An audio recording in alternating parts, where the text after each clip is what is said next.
What's up guys, this is Lucas and welcome to today's... Yeah, that's actually just a text marker. So, welcome to today's episode. Boy, do we have a lot to talk about. Now today we're going to demo the app so that we can see how far we've actually come in this week. After that we're gonna go through the week again and look at things that went particularly well, things that didn't go so well, where I probably lost a lot of time, things that could have been improved or should be improved for the next challenge I'm doing. And after that we're gonna I'm gonna give you a quick outlook at how things are gonna be moving forward from here regarding both the app and this channel. So without any further ado, let's get started. Okay, now starting with the app. Just before we start this, I don't have an APK file in the description below. I know I said I would give you an APK file after this week. I just think because I don't have implemented the login just yet. Right now you can only send and retrieve data from one account, and therefore it doesn't really make much sense to share the APK file. Anyway, here's what we can already do. Now if we open the app, we immediately see our main feed where we have all our campaigns. Currently it's all campaigns, later it will be only campaigns of people you subscribe to or hashtags or privileges you have subscribed to. And these are drawn directly from the server. And what we also can already do is we can go to create campaign, we can start typing demo question. And then in the response tab, we're using these hyphens to separate different responses. So we type in a hyphen and then response A, C, and now we can just click create campaign and the text disappears. And if we now go to our feed section, we can see our question right up here. And another thing that's already working, we can promote it. So if we click promote, and that's actually pretty cool. I'd like to show you. If you look at the screen here, you already saw that the immediately after I pressed create, it created a file here on the screen. And now when I press that button, look very carefully. I'm gonna open it actually.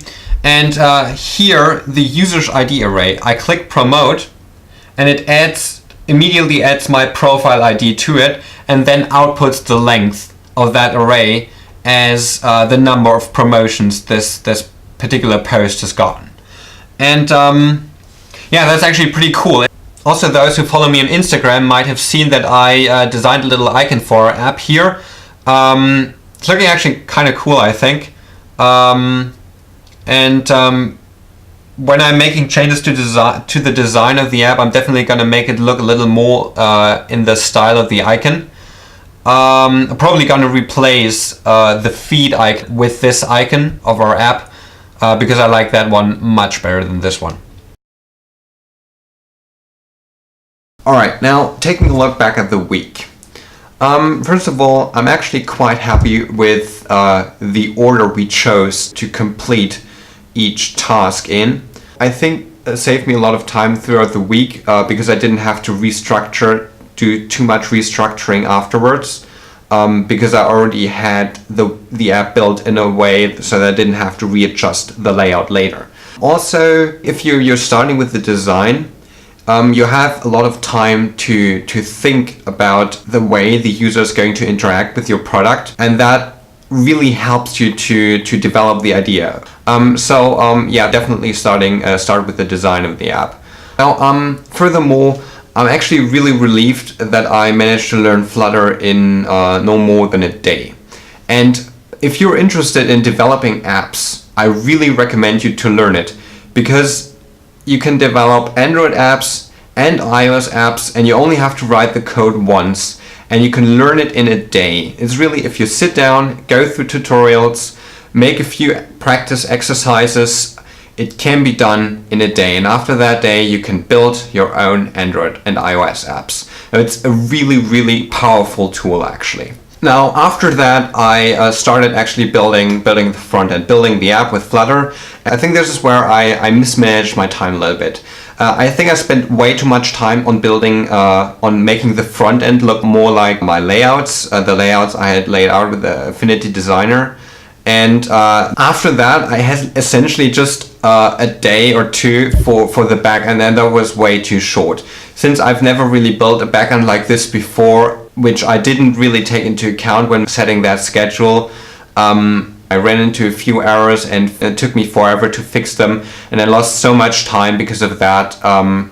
And in the end, as you already saw in the demo, there are some core functionalities missing, which I'm going to implement now as soon as possible. But that is definitely something I'm going to have to look out for when I'm doing a challenge like this again. One more thing I thought about, whether it would have been better to have learned Flutter before the project. But I'm actually glad that I did it that way, because I think learning something new is also just as well part of working on a project. Whenever you're working on a project, you're gonna have to learn something completely new. And since this is just as well, since this is also part of the project itself, essentially, I wanted to share that as well. Alright, let's go from looking backwards to looking ahead. So looking at what's actually up next. Now, with this 1 week challenge being over, there may be questions like, how is this channel going to continue? Will the project continue? To quickly answer that, yes, the project will continue. I am going to implement all the features I believe to be essential for the product. To give you a little outlook for that, of course I'm going to implement all the basic functionality, like being able to vote, create an account, and all this basic stuff. Now, beyond that, and this is actually pretty cool, we're gonna have a feature where you can not just see how people voted as a whole, but you're gonna be able to see how people voted in different areas of the world. So there's gonna be a little globe icon for each campaign, which you can click. And then you can see a whole world map, and you see how people voted, for instance, in China, in the US, in New York, or whatever you like. And that's actually a pretty cool feature. Another cool feature we're going to implement is you're going to have these privileges where anyone can arbitrarily create a privilege and then assign it to people. And then if you assign a privilege to a campaign, then only people who have that privilege are allowed to vote in that question. And that's actually really cool also, because it really helps if you want to make, for instance, real world elections make happen, but you don't want everybody to vote, then you can just create a privilege, and then only those people are you're going to be able to deduct how these people voted. As soon as I've implemented both the basic functionality and this advanced functionality, which I believe to be essential for the product, I'm going to publish the app in the App Store and in the Google Play Store. So definitely stay tuned for that. Now, about this channel, I'm going to continue documenting everything I do regarding this project. And regarding further development, as soon as the first version of the app is live, I'm going to create a hashtag under which I and anybody can post feature requests. And I think this is really going to help me to see what kind of features you like in the product, how you think about the product, in which direction you would like the product to evolve. I think this is really cool. So definitely stay tuned for this. And I think with that, we pretty much covered everything for this video. So thank you guys for watching. If you like this video, give it a thumbs up and consider subscribing to this channel. Also, check out my other videos where I go into more detail about each specific day of this 1 week challenge. And see you in the next one.